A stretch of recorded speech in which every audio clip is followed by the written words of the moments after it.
ከጃኒ ኬዝ ወጣችሁ ድፍን ድሬዳዋን ሐረርጌን ማህበረሰቡን ከፍ ዝቅ አድርጋችሁ የተሳደባችሁ ሰዎች ዋራባው ቱዴይ ምንድነው የምትሰሩልን? ዋው ድሬዎች እኛ እንደዚህ ያልጠበቅናችሁም ነበር። የእውነት ትችላላችሁ፣ ትለያላችሁ እንደምትሉን የዛሬ ስንት ቀን ተናግሬ ተፖስቷል። ናው ማይ ፖይንት ምንድነው የምትሉ? እኔ እኮ ተናግሬያለሁ። በይቅርታ እንደምትመለስ በይቅርታ እንደምትወጣ በብዙ ፍቅር እንደሚቀጧት ነግሬያቸዋለሁ። እያለቀሰ ጃኒ እንደምትናገር ነግሬያቸዋለሁ።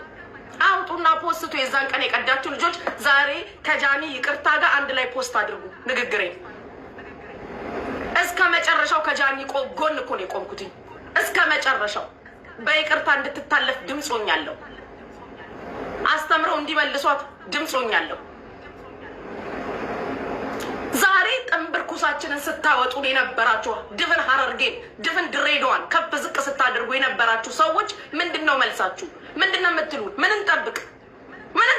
ድሬዳዎች አሁን መጠየቅ አለብን። ናው ኢትስ አወር ታይም። ጉጂ ዝም ብለሻል ነው ከማህበረሰብ ጋር ጸብ ሌላ ጉዳይ ነው። ያንን የፍቅር ህዝብ፣ ያንን ደግ ህዝብ፣ ያንን መልካም ህዝብ ከናንተ ነው ስድብ የመጣው ብሎ በዛ ልክ ዲስሪስፔክት ማድረግ ከናንተ ነው ብልግና